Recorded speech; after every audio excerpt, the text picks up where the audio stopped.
कपड़े धोने वाली बहू। शादी के पहले से ही विभा को कपड़े धोने का बड़ा शौक था। कभी नल के नीचे तो कभी तालाब के पास। अरे मेरी नीली वाली लुंगी नहीं दिख रही है।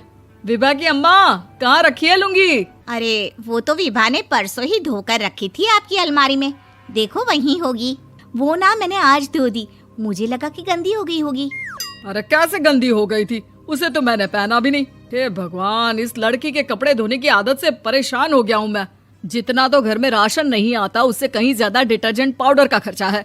इसकी शादी करवा दो, शादी जाए अपने घर में ही करे काम, फिर चाहे घर के कपड़े धोने हो या पूरे गांव के। हाँ ठीक बोल रही हूँ, देखता हूँ मैं कोई लड़का। वो दिन भी आ जाता है जब विभा को देखने लड़के वाले आ जाते हैं। लड़की मुझे अच्छी लगी। होने वाली सास कहती है, बेटी अगर कुछ पूछना है तो पूछ लो। वैसे तो हमारी लड़की बहुत ही शर्मीली है, जो बोल दो वो मान लेती है, इसे क्या पूछना होगा। अरे कैसी बात कर रही हो माँ, मुझे इन लोगों के घर रहना है, सवाल तो कई है। हाँ हाँ बेटा, पूछ लो ना, क्या पूछना है। आप लोगों के घर कपड़े कौन धोता है? सास का मुंह बन जाता है। देखो, अगर तुम ये कहना चाहती हो कि तुम्हें कपड़े धोने नहीं आते तो सुन लो, कपड़े मैं ही धोती हूँ, लेकिन तुम्हारे आ जाने के बाद मैं रुमाल तक नहीं धोऊंगी। अरे चुप रहना भाग्यवान, बहू बेचारी घर आई नहीं, उसे डराना शुरू कर दिया। वो क्या है ना बिटिया, अभी तक तो ये कल्लू की माँ ही धोती थी, लेकिन अब तुम्हारे पापा तो दहेज में वॉशिंग मशीन देंगे ही।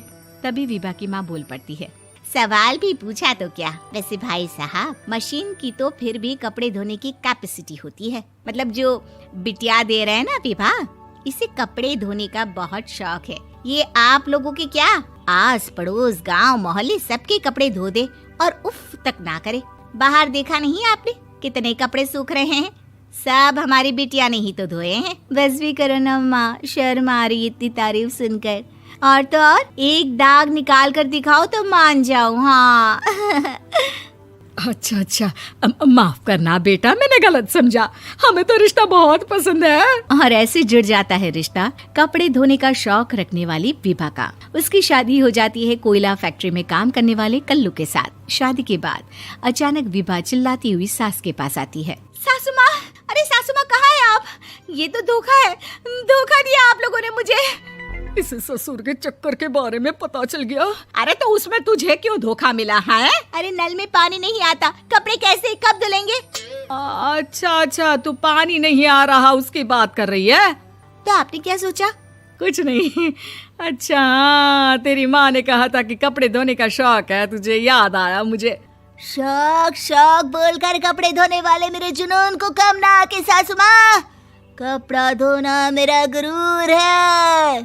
तभी पति भी वहाँ आ जाता है। अभी मैंने इसे सनी देओल की फिल्म दिखाई है, उसी के डायलॉग मार रही है माँ। अच्छा सुन, साफ साफ बता रही हूँ, पानी सुबह 4 से 6 और शाम को 10 से 12 आता है, समझी? विभा टाइमिंग सुनकर हैरान हो जाती है। ये क्या भूतों का मोहल्ला है? सुबह 4 बजे उठकर कौन कपड़े धोता है? 4 बजे टंकी में पानी जाता है, फिर सारा दिन धोना ना, किसने मना किया?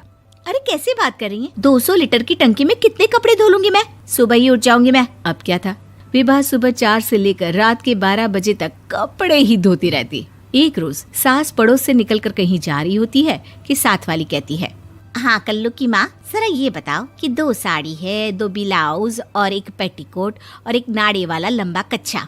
हाँ तो? अरे तो क्या, कितना लोगी धुलाई ये बताओ। धोबन दिख रहे हैं हम क्या? हमारे पति सरकारी नौकरी से अभी रिटायर हुए हैं और बेटा सुपरवाइजर है कोयला फैक्ट्री में। धोबन समझ रखा है हमें?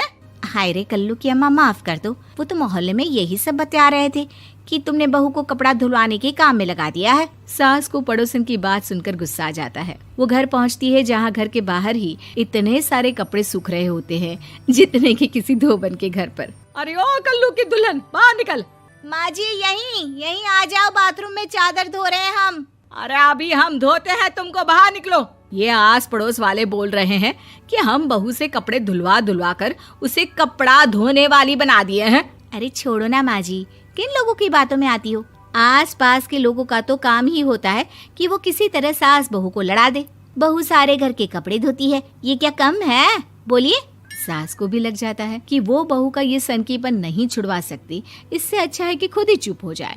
एक रोज सास और बहू मंदिर जाते हैं, जहाँ सास की साड़ी वहाँ खड़ी भीख मांगने वाली से मिलती है। माँ जी क्या बात है, आपकी साड़ी उस भिखारन से कितनी मिल रही है ना? हाँ हाँ देखो तो, दोनों की साड़ी मिल रही है। क्या बात है कल्लू की अम्मा, तुम खुद को तो अफसर की बीवी बताती हो और ऐसी सिंपल सी प्लेन साड़ी पहनकर घूमती हो। सिंपल और प्लेन नहीं है ये साड़ी। तो क्या सोने के धागे से फूल बने हैं?